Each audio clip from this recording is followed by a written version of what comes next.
भी बात हुई कि आर्मी एक्ट के किस सेक्शन के तहत कार्रवाई होगी, 21D या 2D2 के तहत होगी। तो ये इन दोनों सेक्शंस से मुतालिक अगर आप बता सकें कि अल्टीमेटली अगर इनमें से किस सेक्शन का इस्तेमाल करते हुए सिविलियंस को हैंडओवर किया जाएगा, ट्रायल होगा और फिर किसकी कितनी सजा बनती है। देखिए, मुझे actually I am not a lawyer, मुझे ये नहीं पता कि सेक्शन कौन से हैं दोनों, लेकिन एक बात है कि इसमें केस की नौयत पर डिपेंड करते हुए जो कोर्ट है वो सजा देता है। कोर्ट 2 साल से भी हो सकती है, आपको 8-10 साल भी हो सकती है, इसके दरम्यान में होती है। लेकिन खुदा ना खास्ता it's not a matter of death penalty के खुदा ना खास्ता कोई ऐसी बात हो, वो आई डोंट थिंक ऐसी बात होती है। और जरूरी नहीं है कि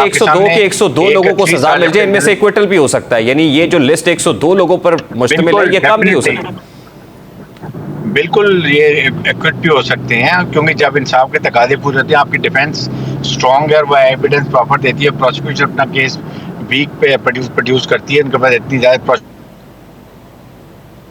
कोशिशों के बाद ना तो हालात बदले और ना ही रिलीफ देने की कोई सबील पैदा हुई है। उल्टा फैसला सुनाने की जल्दी में बहुत पहले ही जहन में चलते और पकने वाले ख्यालात को यूं भरी अदालत में बयान कर देने से दूसरे इदारे को मौका फराम किया गया और उनका इम्तिहान लिया गया कि उन्होंने जो प्लान्स और पैगाम कुछ वक्त बाद देने थे, फितरी तौर पर जल्द अज जल्द दे दिए गए। ये मंगल के रोज फैसला सुनाने की बेताबी थी, जिसने अभी तक रिस्ट्रेन का मुजाहिरा करने वालों के सब्र का पैमाना भी लबरेज किया और उन्हें एक तवील प्रेस कॉन्फ्रेंस के जरिए ये वाजे करना पड़ा कि सानिया 9 मई में अगर हम अपने लोगों को माफ नहीं कर रहे तो दूसरे भी किसी को माफ नहीं किया जा सकता। सानिया 9 मई की पादाश में 3 फौजी अफसरान को नौकरी से बर्खास्त करने और 3 मेजर जनरल्स, 7 ब्रिगेडियर समेत 15 अफसरान के खिलाफ तादीबी कार्रवाई की तशहीर चेयरमैन PTI और उनके हमनवाओं के लिए वाज़ेह पैगाम था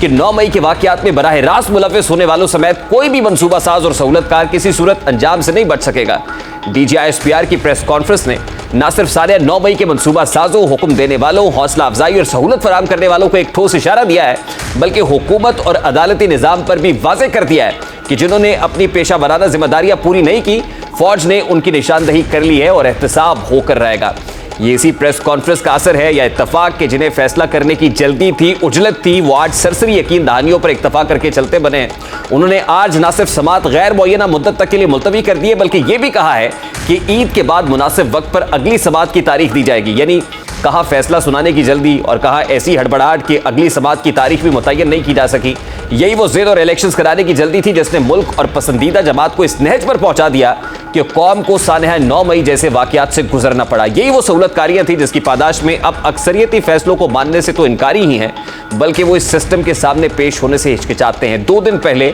बेंच पर एतमाद करते और फिर किसी न किसी जज पर एतराज़ करके मामले को उलझा देते हैं। अंदेशा है कि यह मामला सिर्फ जस्टिस मंसूर अली शाह तक महदूद नहीं रहेगा। हो सकता है कि अगली समात अगर हुई तो ये 6 रुकनी बेंच मजीद सुकड़ जाए। आज मुल्क की अक्सरियत टीवी स्क्रीन पर बराजमान थी और इसी इंतजार में थी कि जज साहब कब और कैसे अपने कहे के मुताबिक फौजी अदालत के खिलाफ दरखास्तों पर फैसला सुनाते हैं। लेकिन अदालत ने अटॉर्नी जनरल के सिर्फ कैदियों के अहले खाना से टेलीफोन पर गुफ्तगू कराने की यकीन दहानी को तस्लीम करते हुए फौजी अदालतों में सिविलियंस के ट्रायल पर फौरी हुक्म इम्तना देने की दरखास्त मुस्तरद कर दी है। सुप्रीम कोर्ट ऑफ पाकिस्तान का 6 रुकनी बेंच फौजी अदालतों में शहरियों के ट्रायल के खिलाफ दरखास्त पर समात जब शुरू कर चुका तो सुप्रीम कोर्ट बार एसोसिएशन के सदर आबिद जुबैरी का कहना था कि मैंने भी इस केस में दरखास्त दायर कर दी है, जिस पर चीफ जस्टिस ने कहा कि खुशी है कि सुप्रीम कोर्ट बार भी इस केस में फरीक बन रही है, अच्छे दलाइल को वेलकम करेंगे। जस्टिस उमरता बंदियाल ने पूछा कि आप आज इस वक्त दरखास्त दायर कर रहे हैं, जिस पर आबिद जुबैरी ने बताया कि भी ऑफिस में दायर हो गई है। चेयरमैन PTI के वकील अजीज भंडारी ने दलाइल का आगाज करते हुए कहा कि DGI-SPR ने कल कहा है कि ट्रायल जारी है। DGI-SPR की प्रेस कॉन्फ्रेंस अटॉर्नी जनरल के बयान से मुतसादिम है। अटॉर्नी जनरल उस्मान मंसूर अवान ने कहा कि मैं आज भी अपने बयान पर कायम हूं, अभी तक किसी सिविलियन का मिलिट्री कोर्ट में ट्रायल शुरू नहीं हुआ। चीफ जस्टिस ने कहा कि हमें आपकी बात पर यकीन है। अजीज भंडारी का कहना था कि वाजे करना चाहता हूं कि मेरे दलाइल सिर्फ सिविलियंस के ट्रायल की हद तक होंगे, फौजियों के ट्रायल पर अदालती इख्तियारात से मुताल्लिक बात नहीं करूंगा। जस्टिस याहिया अफरीदी ने अटॉर्नी जनरल उस्मान मंसूर को रोस्टम पर बुलाकर कहा कि मिलिट्री कोर्ट्स भेजे गए मुल्जिमान पर सेक्शन 2D1 लगी है या 2D2 लगी है, कल के बाद इस मामले की वजाहत जरूरी हो गई है। उस्मान मंसूर का कहना था कि आज तक तो सेक्शन 2D2 का ही इतलाक हुआ है, सेक्शन 2D1 का इतलाक बाद में हो सकता है। बारकैफ आज भी अटॉर्नी जनरल अपनी उस बात पर तयक्कुन के साथ कह रहे थे कि अभी तक सिविलियंस का ट्रायल फौजी अदालतों में नहीं हो रहा। कल शुरू नहीं हुआ, ये फौजी अदालत में जब फौज के पास आ जाते हैं उसके बाद इनकी दोबारा इन्वेस्टिगेशन होती है, वहाँ पर डिटेल इनकी जो भी प्रॉब्लम थी वो चेक की जाती हैं। फैक्ट फिगर होते हैं, प्रोसिक्यूशन एविडेंस, उसको चेक किया जाता है और जब होने के बाद फिर उसके बाद उसकी चार्जशीट बनती है और फिर ट्रायल शुरू होता है। I think it will take some time before, ताकि इंसाफ के तकाजे सारे पूरे होने चाहिए।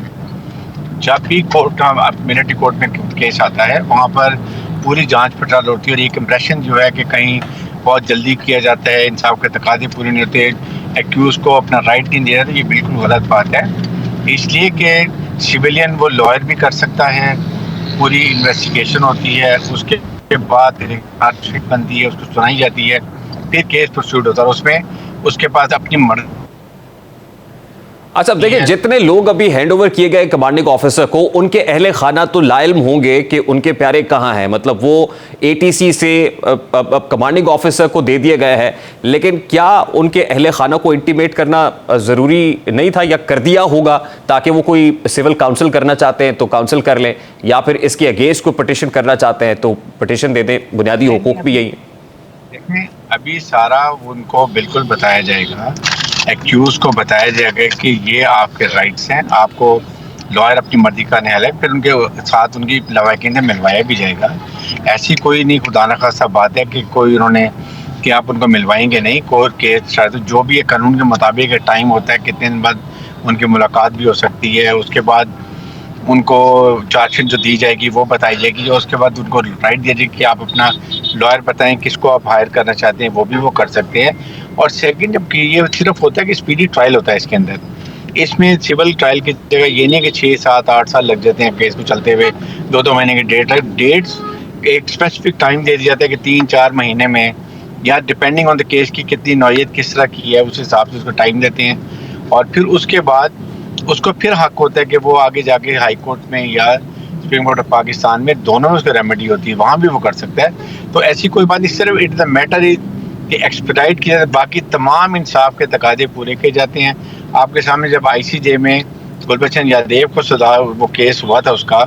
जब ICJ में केस गया था तो वहाँ पर उन्होंने कोई एक भी ऑब्जर्वेशन नहीं निकाली कि डिफेंस को कोई मौका नहीं दिया गया या प्रोसिक्यूशन को मौका नहीं दिया गया। तमाम बिल्कुल, वहां पे काउंसलर एक्सेस का मामला था और वो काउंसिल एक्सेस भी कुलभूषण यादव के केस पे भी दे दी गई थी। वेंकटेश साहब, मेरा बड़ा सादा सा सवाल है, आज कोर्ट में